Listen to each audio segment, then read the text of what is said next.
On a vu le premier feu du temple, du tabernacle,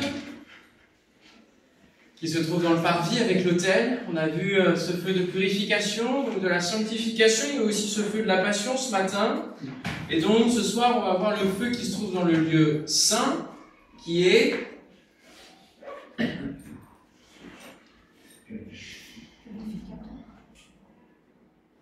purificateur. Oui, mais du coup, qu'est-ce qui est présent dans le lieu saint? Ça, c'est le lieu très saint. Le chandelier. Le chandelier. Oui, il y a le chandelier. D'accord? L'éclair. Ça, c'est le feu. Voilà, c'est le feu qui est éclair. C'est le titre de l'épisode 8. Bravo. Ah, plusieurs, vous avez réussi. Le feu qui éclaire. On a vu celui qui a cette fonction eh bien, de brûler. Mais là, on a un feu qui éclaire, qui est là pour mettre la lumière. Parce que oui, dès le lieu saint, et ensuite le lieu très saint, s'il n'y a pas de chandelier, il fait nuit noire.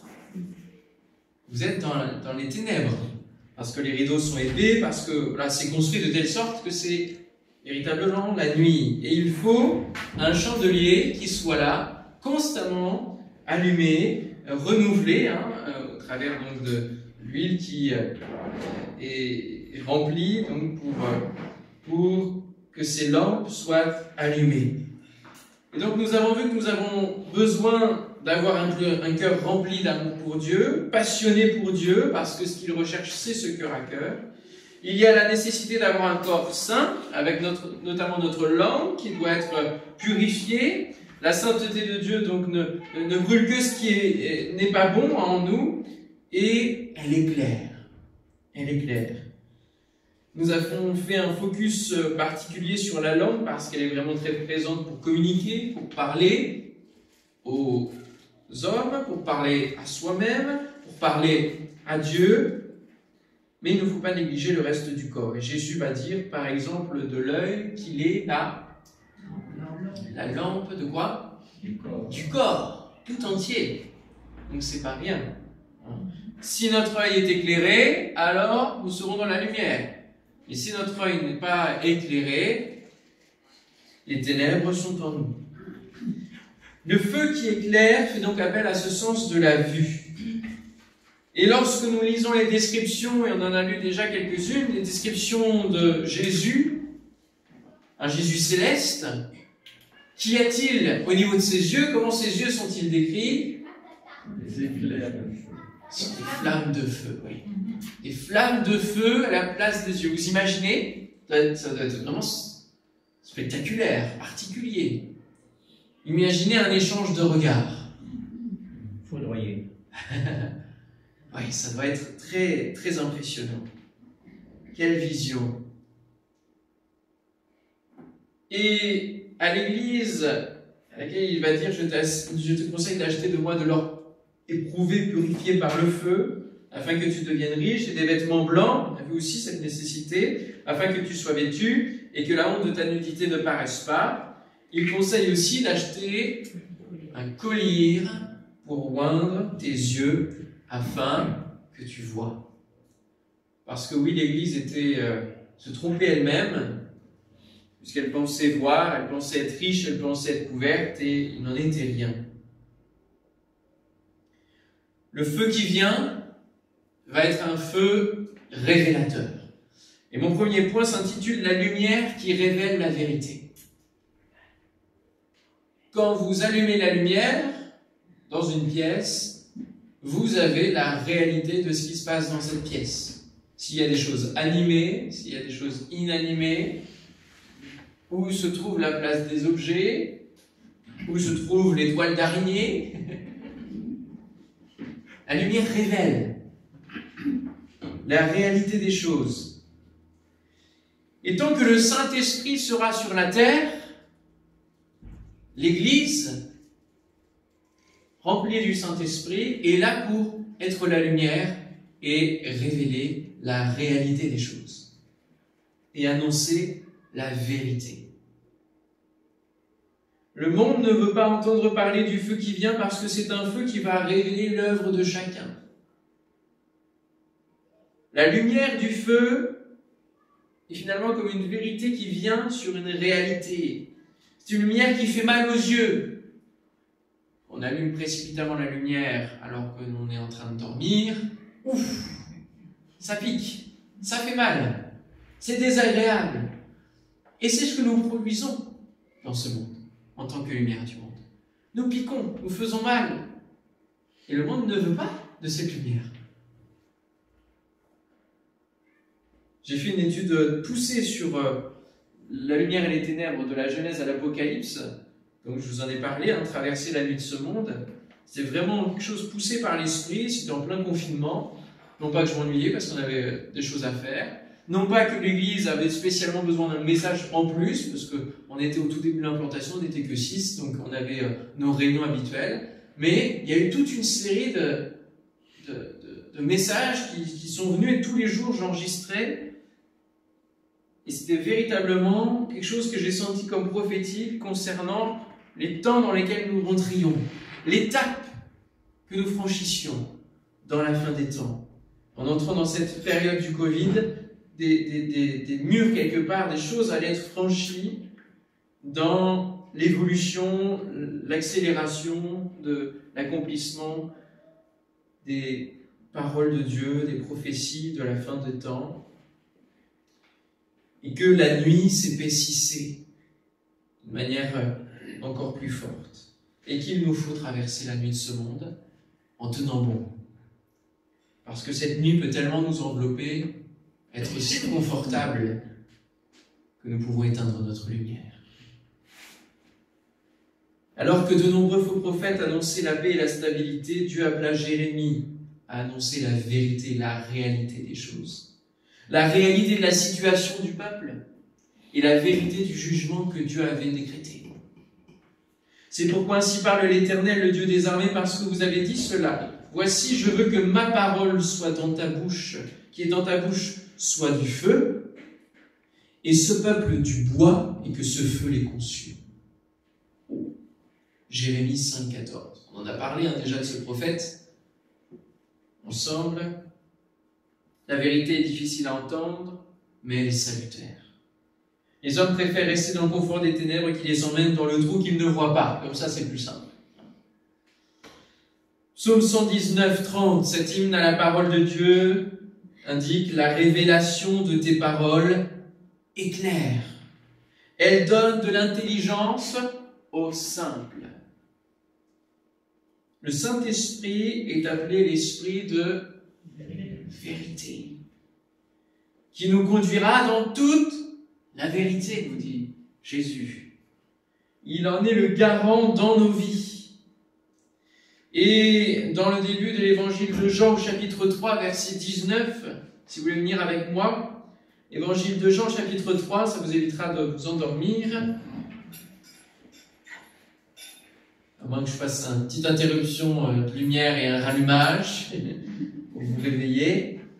Jean 3, verset 19, ce jugement, c'est que la lumière étant venue dans le monde, donc vous comprenez ici Jésus, les hommes ont préféré les ténèbres à la lumière parce que leurs œuvres étaient mauvaises. Car quiconque fait le mal est la lumière, et ne vient point à la lumière, de peur que ses œuvres ne soient dévoilées. Mais celui qui agit selon la vérité vient à la lumière, afin que ses œuvres soient manifestées, parce qu'elles sont faites en Dieu. Donc nous voyons là encore qu'il n'y a pas... Oui, il peut y avoir une demi-mesure en ayant une petite lampe allumée et quelques coins de ténèbres dans une pièce. Mais là encore, ce n'est pas ce que Dieu souhaite. Le Saint-Esprit est celui qui peut nous conduire vers le lieu très saint, vers la relation au Père. Là encore, il se fait passage entre le parvis et le lieu très saint. Et parce que le voile est déchiré, la lumière peut aussi rentrer dans ce lieu très saint, dans la relation au Père. Alors il est important d'avoir les bonnes lumières pour chacun d'entre nous, pour l'Église de Christ, avoir les bonnes lumières.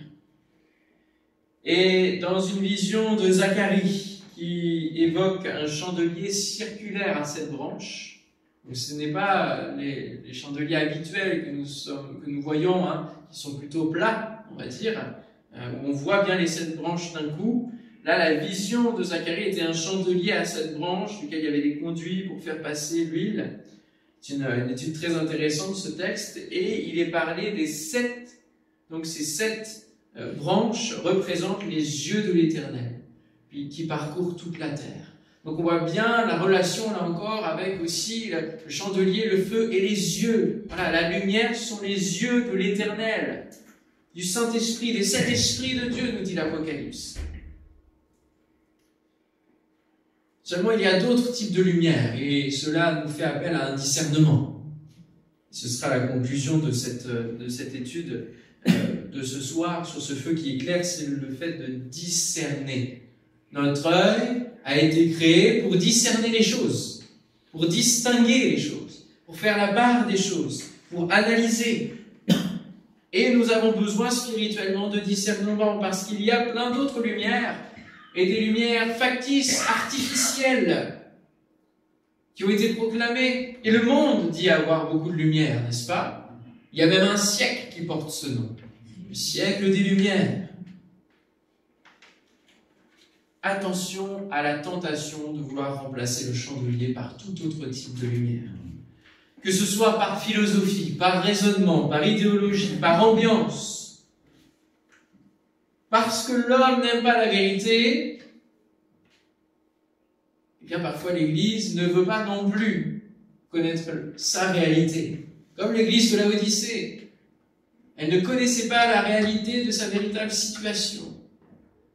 Et nous, parfois, nous nous contentons d'une vie chrétienne, on va dire, minimale, pour que le Seigneur ne nous en dise pas trop. Nous venons pas trop près du lieu très saint parce que finalement, on n'a pas trop envie. On reste sur le parvis, ça nous convient bien.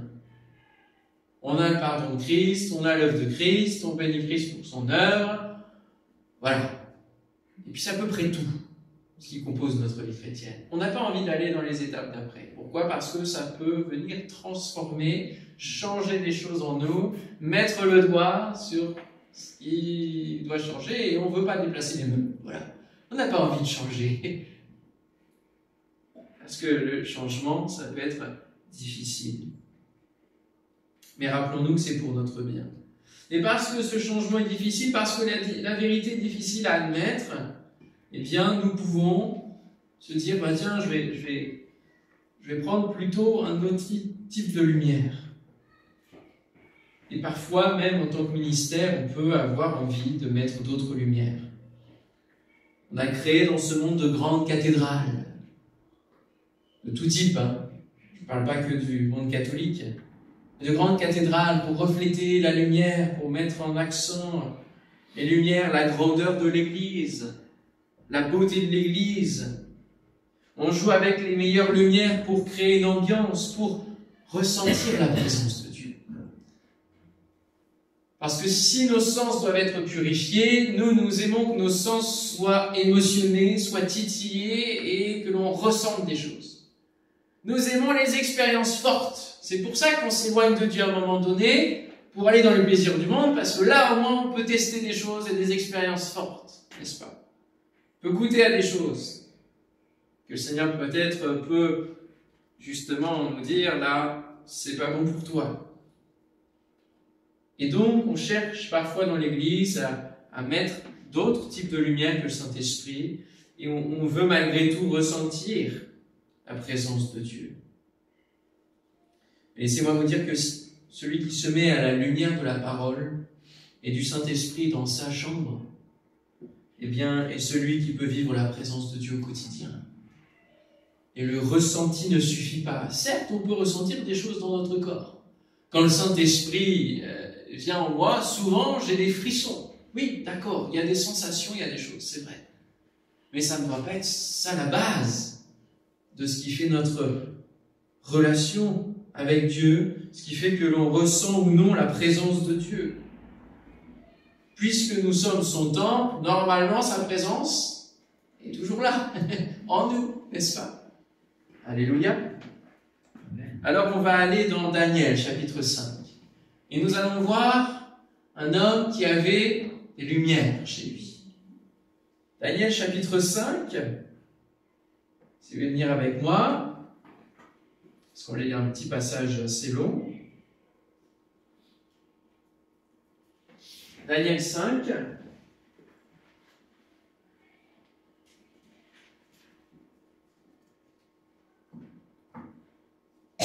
Donc rappelez-vous, ils sont en déportation, ils sont déportés à Babylone. Il y a déjà un premier roi qui est passé, Nebuchadnezzar, tout cela. Donc qui a fait la déportation, qui a emmené tout ce qu'il y avait dans le temple, hein, parce qu'il fallait récupérer quand même les choses qui étaient précieuses. Tout n'a pas été brûlé. Et au chapitre 5, nous avons affaire au roi Belshazzar, qui va donner un grand festin à ses grands au nombre de 1000. Et il but du vin en leur présence. Belshazzar, quand il eut goûté au vin, fit apporter les vases d'or et d'argent que son père Nebuchadnezzar avait enlevés du temple de Jérusalem, afin que le roi et ses grands, ses femmes et ses concubines s'en servent pour boire. Alors on apporta les vases d'or qui avaient été enlevés du temple de la maison de Dieu à Jérusalem, et le roi et ses grands, ses femmes et ses concubines s'en servirent pour boire. Ils burent du vin, ils louèrent les dieux d'or, d'argent, d'airain, de fer, de bois et de pierre. En ce moment, apparurent les doigts d'une main d'homme, et ils écrivirent en face, vis-à-vis du chandelier, sur la chaux de la muraille du palais royal. Le roi vit cette extrémité de main qui écrivait. Alors le roi changea de couleur et ses pensées le troublèrent. Les jointures de ses reins se relâchèrent et ses genoux se heurtèrent l'un contre l'autre. Ah là, il y en avait une sensation. Le roi cria avec force qu'on fit venir les astrologues, les chaldéens, les devins. Le roi prit la parole et dit aux sages de Babylone, quiconque lira cette écriture et m'en donnera l'explication sera revêtu de pourpre, portera un collier d'or à son cou et aura la 3e place dans le gouvernement du royaume. Tous les sages du roi entrèrent, mais ils ne purent pas lire l'écriture et en donner au roi l'explication. Sur quoi le roi Belshazzar fut très effrayé, il changea de couleur encore, et ses grands furent consternés. La reine, à cause de ces paroles, des paroles du roi et de ses grands, entra dans la salle du festin. Il prit la parole. « Ô roi, vis éternellement, que tes pensées ne te troublent pas et que ton visage ne change pas de couleur. Il y a dans ton royaume un homme qui a en lui l'esprit des dieux saints. Et du temps de ton père, on trouva chez lui des lumières,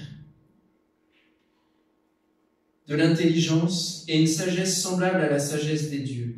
Aussi le roi Nebuchadnezzar, ton père, le roi, ton père, l'établit chef des magiciens, des astrologues, des chaldéens, des devins, parce qu'on trouva chez Daniel, nommé par le roi Belshazzar, un esprit supérieur, de la science et de l'intelligence, la faculté d'interpréter les songes, d'expliquer les énigmes et de résoudre les questions difficiles. Que Daniel soit donc appelé, et il donnera l'explication. Amen. On va pas lire tout le passage, parce qu'il faudrait lire tout le chapitre, mais vous connaissez le reste, hein. Daniel va donner l'explication, et puis Belshazzar va mourir, puisque tel était le jugement et le feu qui venait pour sa vie. On trouva chez lui des lumières, de l'intelligence, une sagesse semblable à la sagesse des dieux. Et cette main a écrit vis-à-vis du chandelier. Elle écrit le jugement. Après avoir loué de faux dieux, l'Éternel fait trembler les puissants et confond leur sagesse. Et il confond par là même les sages, les astrologues, tous ceux qui étaient les plus intelligents de ce monde, pour montrer quelle est la véritable lumière. Daniel, dont le prénom signifie... Dieu mon juge. Oui, super. Dieu est mon juge, sera le porteur de la lumière divine de l'Esprit Saint. Amen. Rien n'est laissé au hasard avec Dieu. Alléluia.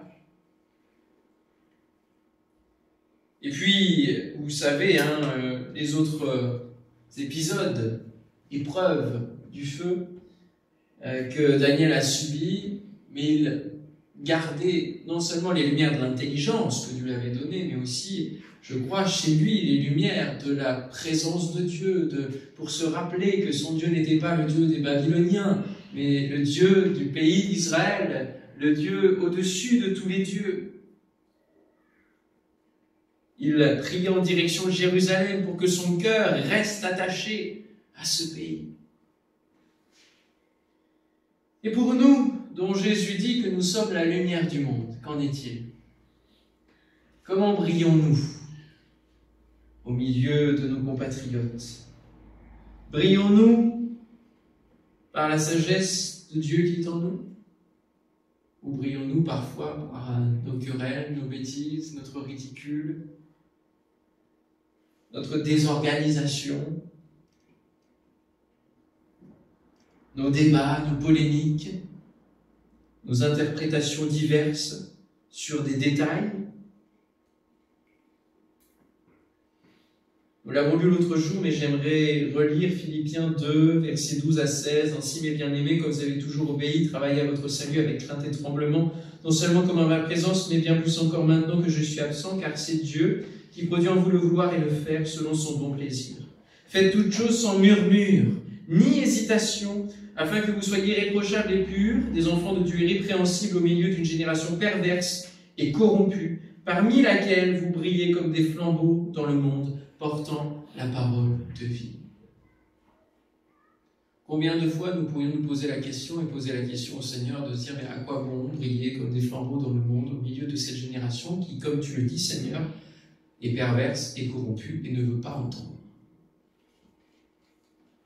Mais il faut que cette lumière brille, il faut que nous puissions porter le témoignage, il faut que nous puissions vivre Christ, pour qu'au jour où le feu viendra, il ne puisse pas accuser Dieu de n'avoir pas été au courant, de n'avoir pas été éclairé, de n'avoir pas été mis au courant de cette bonne nouvelle, de cette issue possible. Il faut que la lumière continue de briller. Et encore plus, alors que la nuit s'épaissit, elle va briller et se voir encore plus. Oui, ça pourra amener des persécutions, c'est vrai. Ça pourra être difficile. Mais nous ne brillons pas pour la gloire, pour notre propre gloire. Non. Nous brillons pour attirer les hommes à la vérité. Et finalement, Jésus a dit, je vous ferai pêcheurs d'hommes. Et il y a une technique de pêche qui fonctionne assez bien, qui est interdite d'ailleurs un peu en France, c'est la pêche à la lumière.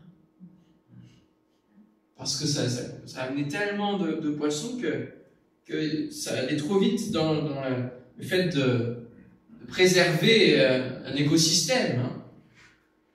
Finalement, nous pêchons aussi à la lumière des hommes et des femmes qui sont dans les profondeurs des ténèbres. Alléluia. Nous brillons pour leur dire qu'il y a autre chose que les ténèbres et que l'espoir se trouve en Jésus, la lumière du monde, la véritable lumière. Alors ne nous laissons pas tromper. Ayons les bonnes lumières. Amen. Et trouvons l'équilibre pour un sentier étroit, parce que nous avons besoin d'être éclairés pour notre propre vie, par la parole de Dieu. La parole est une lumière sur mon sentier, parce que oui, nous marchons sur un sentier que Jésus qualifie du comment, ce sentier, ce chemin. Eh oui, étroit, resserré, périlleux. Donc nous avons besoin de cette lumière pour avancer, besoin d'un équilibre. Et le chandelier déjà est équilibré, avec une branche au milieu, les 3 branches de chaque côté qui font 7. Et dans le lieu saint, il y a en face du chandelier un équilibre avec les 20 propositions qui représentent les 12 tribus d'Israël, le peuple élu, choisi et sanctifié qui représente le corps de Christ à venir, l'épouse de Christ à venir. Alléluia. Et donc il ne s'agit pas seulement d'aller dans le domaine de la vie de l'esprit tout seul, mais il faut l'équilibre avec le pain de vie, Christ, sa parole, et rechercher et vivre la vie de l'esprit en collectif, en église. C'est aussi pour ça que le Seigneur nous a donné le Saint-Esprit. Les dons spirituels sont là pour édifier le corps, l'ensemble, d'où l'importance d'avoir une vie d'église. L'Esprit ne fera rien de contraire au discours de Christ. Il y a donc un équilibre à trouver dans notre vie, comme dans l'Église, avec cet équilibre symbolique des 7 branches du chandelier et donc de chaque côté et chandelier plein de propositions. Il faut marcher à la lumière du Saint-Esprit qui éclaire quoi?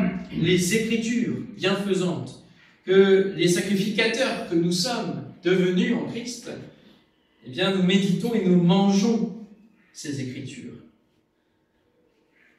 Trop de personnes s'intéressent à la vie de l'esprit au début de leur vie chrétienne, et puis j'en ai vu beaucoup comme cela qui vont plonger vraiment dans le baptême de l'esprit, vont être visités par l'esprit, mais comme ils ne sont pas fondés dans la parole de Dieu et que pour eux ils ne lisent pas la parole de Dieu, ils vont tout de suite dériver vers le mysticisme.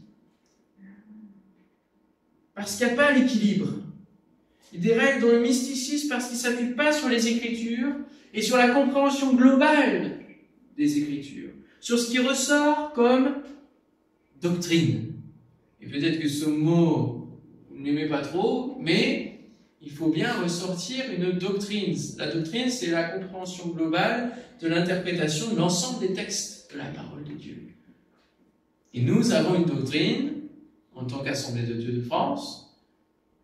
D'autres ont d'autres doctrines. Nous nous retrouvons avec plusieurs, merci Seigneur. Mais si nous n'avons pas ces choses-là, alors la vie de l'esprit va devenir quelque chose où on va s'appuyer sur nos expériences seulement. Et on va faire de nos expériences des doctrines. Et voilà en quoi certaines dérives se mettent en place et embarquent beaucoup de gens avec eux. À l'inverse, ceux qui sont tellement versés dans l'étude du texte, de la parole seulement, sans considérer la vie de l'esprit qu'elle génère, vont rester dans un raisonnement purement humain, théologique, de la raison, qui va les amener finalement à se glorifier, eux, d'avoir bien interprété la parole de Dieu. Il y a un équilibre à avoir. Et je ne dis pas qu'il ne faut pas être trop théologique, hein. Non. Mais il faut être théologique et spirituel à la fois. Il faut les deux, il faut l'équilibre. Je ne dis pas que parce qu'on s'appuie que sur le Saint-Esprit, alors on met notre cerveau en off et on n'a plus le droit de réfléchir. Non. Parce que justement, on a besoin d'encore plus réfléchir puisqu'on a besoin du discernement. On a besoin d'encore plus utiliser notre cerveau. Le chemin est étroit et périlleux, nous a prévenu Jésus, et les ravins sont grands de chaque côté pour déraper. Nous avons besoin qu'une colonne de feu nous guide, alléluia, nous éclaire devant nous et en nous pour pouvoir avancer dans la vie, pour que notre temple se construise jour après jour. En conclusion, je dirais que la sanctification ne se fait pas seulement dans le feu qui consume, mais aussi d'autres manières, par exemple en laissant le Saint-Esprit gérer notre vie et nous éclairer. C'est le Saint-Esprit. S'il est en nous, alors nous avançons dans cette sainteté. Il nous rend lucides, clairvoyants sur nous-mêmes, sur nos faiblesses, sur nos tentations, et peut nous permettre de vivre libres en Christ, parce que c'est ça le but. C'est que nous sommes libres en Christ. Et il ne faut pas que nous puissions retomber sous un joug quelconque, parce que nous serions dans un déséquilibre. Restons dans l'équilibre que l'Esprit nous donne, et que la parole de Dieu nous donne, parce que les deux sont ensemble et travaillent ensemble. Et alors, nous pourrons rester libres en Christ. Alléluia.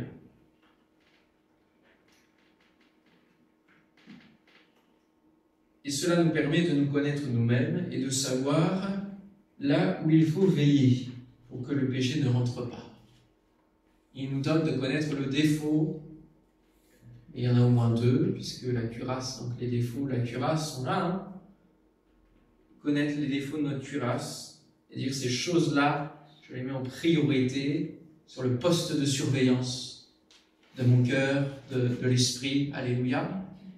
Et je fais en sorte que je reste conscient de cela. Je ne veux pas occulter mes terrains de faiblesse. Non.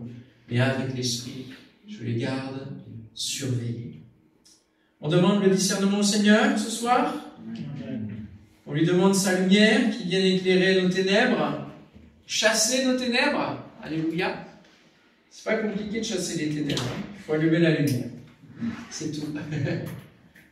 Et pour cela, il faut laisser le Saint-Esprit le faire et pénétrer nos cœurs. Te bénissons, Seigneur, pour ce feu qui éclaire. Merci parce que tu nous donnes, Seigneur, ta lumière. Tu nous as éclairé un jour par la révélation de l'œuvre de la croix. Alors que l'heure des ténèbres pesait sur la croix, la résurrection a été plus que lumineuse. Alléluia. Merci, Seigneur, parce que tu nous ressuscites à une vie de lumière. Tu fais de nous des enfants de lumière qui marchent dans ta lumière. Et Seigneur, donne à notre temple d'être bien éclairé et d'avoir un éclairage qui va en direction de ta parole, de ce pain qui nous nourrit au quotidien, que tu nous donnes, Seigneur. Merci, Seigneur, de nous donner ton discernement. Dans ce chaos total, nous voyons combien le monde, qui était informe et vide, arrive de nouveau à cette situation. Et le feu viendra révéler, dans ce mélange, le feu viendra révéler la réalité et annoncer la vérité de Christ, de celui qui est réellement vainqueur, de celui qui est réellement la lumière, qui n'est pas une lumière artificielle. Seigneur, donne-nous d'accepter les changements que tu veux créer en nous par ta vérité. Tu prieras ton Père, Jésus, pour chacun d'entre nous, dans Jean 17, en disant « Sanctifie-les par ta parole. Ta parole est la vérité. » Seigneur, continue de nous sanctifier ce soir. Viens nous donner, Seigneur, d'être éclairés. Quant aux réalités qui sont les nôtres, aux réalités qui sont dans notre église locale, aux réalités qui sont dans l'église avec un grand E, nous te prions, Seigneur, mon Dieu, de bien être des porteurs de ta lumière, de bons porteurs. Et de ne pas vouloir amener des lumières étrangères, des lumières artificielles. Non pas que les choses modernes sont un frein à l'évangile, non. Mais que nous puissions garder l'authenticité du message de Christ. Au nom de Jésus. Donne-nous, Seigneur, de mettre l'emphase sur le fond plutôt que la forme. Au nom de Jésus. Merci, Seigneur, de ce que tu fais ton œuvre ce soir par ton esprit. Amen. Amen.